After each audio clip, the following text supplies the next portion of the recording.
Hello, hi, welcome once again to M5's new English language learning program, Let's Speak English. I'm Gav Duncan and I'm here on your TV screen to help you learn English. Now, are you sitting comfortably? Yes? Good. And are you ready for today's lesson? Yes? Good. Okay, well, let's learn English together. All right, good morning, good afternoon, good evening, hi, hello, welcome. Welcome one, welcome all. Welcome back to the studio. We're here, sandwiched between Christmas and New Year. And we're back here, standing in the studio, ready to start revising some more English. Now, last lesson, we looked at the comparative form of adjectives, and we had another look at the spelling of comparative adjectives. We learned that the spelling depends on the length of the adjective and how many syllables the word has. Now, in lesson 59, in week 12, in the 59th lesson in the 12th week, we also looked at opposite adjectives and how to spell some adjectives and comparative adjectives. Great! Well done! Fantastic! So, now that we managed that task, let's think about opposites. So, what's the opposite of easy? Well, there are two possibilities, hard and difficult. So, what's the opposite of easier? Well, hard is a short adjective. It's only got one syllable. So how do we make the comparative form? Good. We add er. So hard becomes harder. Great. Now what about difficult? Well, difficult is a long adjective. How many syllables has it got? Difficult. 3. Difficult has got 3 syllables. So how do we make the comparative? Good! You remember. We put more in front of the adjective. So the comparative form of the adjective difficult is more difficult. Okay, what about the adjective cold? What's the opposite of cold? That's right. The opposite of cold is hot. And what's the comparative form for the adjective hot? Well, it's a short adjective. It's only got one syllable. So how do we make the comparative form? Good. We add er. But wait a minute. Hot ends in vowel plus consonant, doesn't it? So what happens to the end of the adjective when we make the comparative form? That's right. We double the last letter. Okay. So the comparative form for the adjective hot is hotter. Okay, now what about the opposite of better? Aha!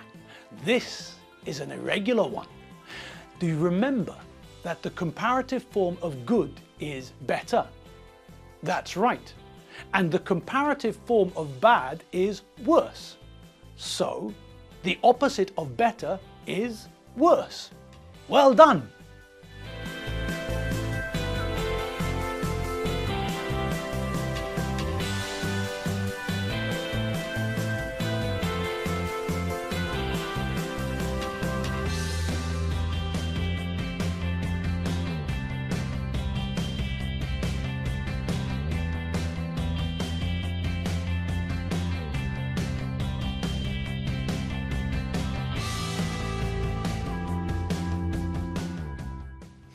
So, let's think about the opposites of these adjectives and then make the comparative form for both adjectives.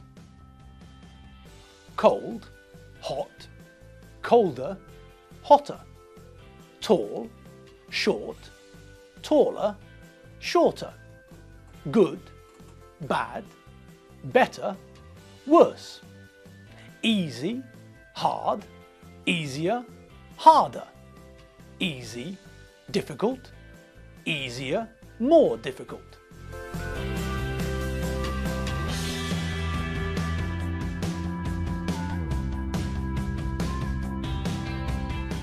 Now, in lesson 60, in the 60th lesson, there was a roundup of the relationships we learned about.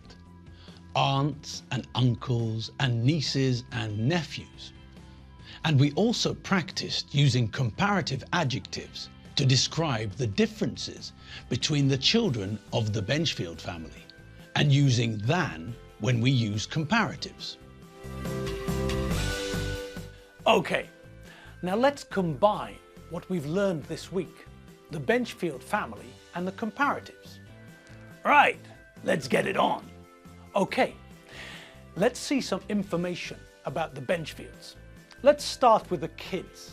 Mabel, if you're able, get us the info in a table, please.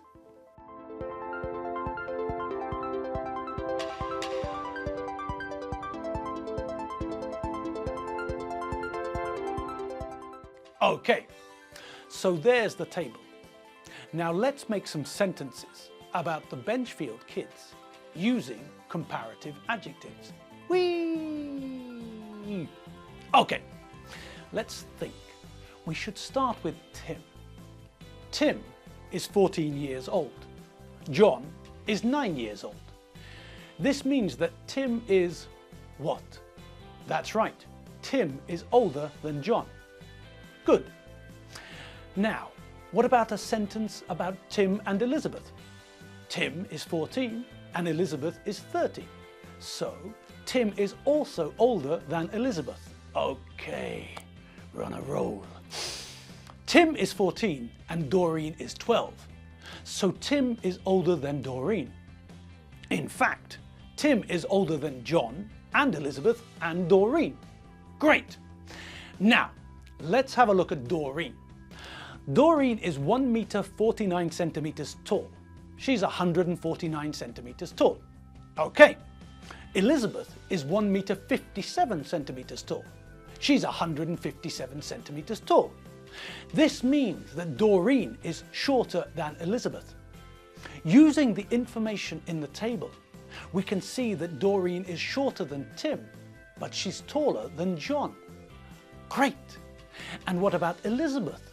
Well, look at the table and we can see that Elizabeth is older than Doreen, and she's also older than John. Elizabeth is younger than Tim.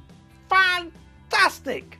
Cadbury's cream egg, Yorkie bar, Monster Munch, Skips, rhubarb and custard, scampi and lemon knickknacks. Okay, onwards, gods of English. Let's have a look at John Benchfield. John is younger than Tim. John is younger than Elizabeth, and John is also younger than Doreen. John's brothers and sisters are all older than him. John is shorter than Tim. John is also shorter than Elizabeth. John is shorter than Doreen. So, John is shorter than his brothers and sisters. John's brothers and sisters are taller than him. All right, now, when we started week 13, we made sure that we didn't panic. For the gods of English, there is no bad luck. We, the gods of English, make our own luck. And what do we say to people who think that 13 is unlucky? What do we say to people who think that 13 is unlucky? Well, the best thing to say is, you, my friend, are talking piffle. That should stop them. Tell them that you are a god of English, and point out that gods of English make their own luck. So, stop talking piffle. Now, in lesson 61, in the 61st lesson, we met, for the first time, the simple past tense. Before we started in on the simple past, we revised the present simple tense. Now, today we're going to look at the past simple form of the verb to be. Do you all remember the verb to be? I'm pretty sure you do. After all, every single last man, woman and child of you sitting there watching this is a god of English. But just to make absolutely sure, just to be 178% certain, let's have another quick look at the verb to be. Here's the verb to be in full. I am, you are, he is, she is, it is, we are, you are, they are. And, as we all remember, we have to be careful with the first person singular form and the third person singular form. All the other forms are the same, are, but the first person singular form is am and the third person singular form is. We can't say I is and we can't say she am. It's I am and she is.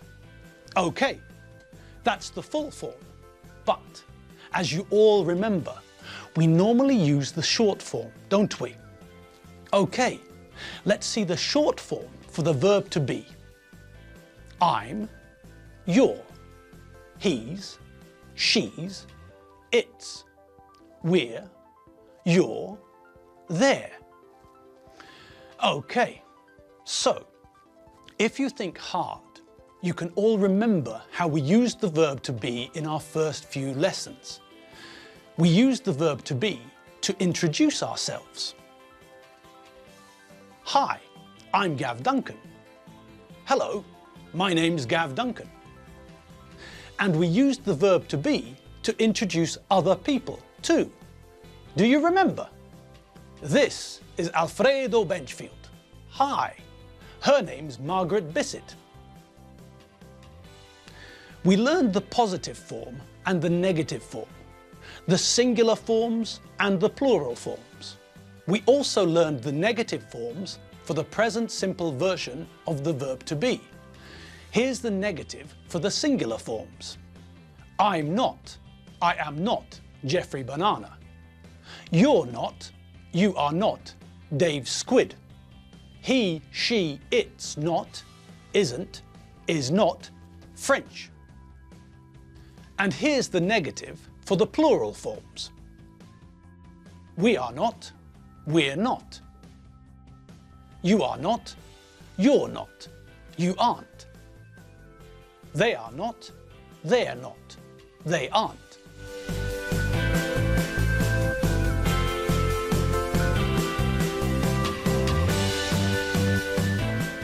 So, in lesson 61, before we started on the past simple, we checked the present simple tense. And elephant's toenails, we're out of time. That's all the time we have for today's lesson. Well, we'll pick up next lesson where we left off today. You've been watching me, Gav Duncan, on M5's English language learning program, Let's Speak English. I'm Gav Duncan, not Forrest Whitaker or Damian Lewis. I'm Gav Duncan, and I'll see you next lesson for some more English revision. See you later. Bye.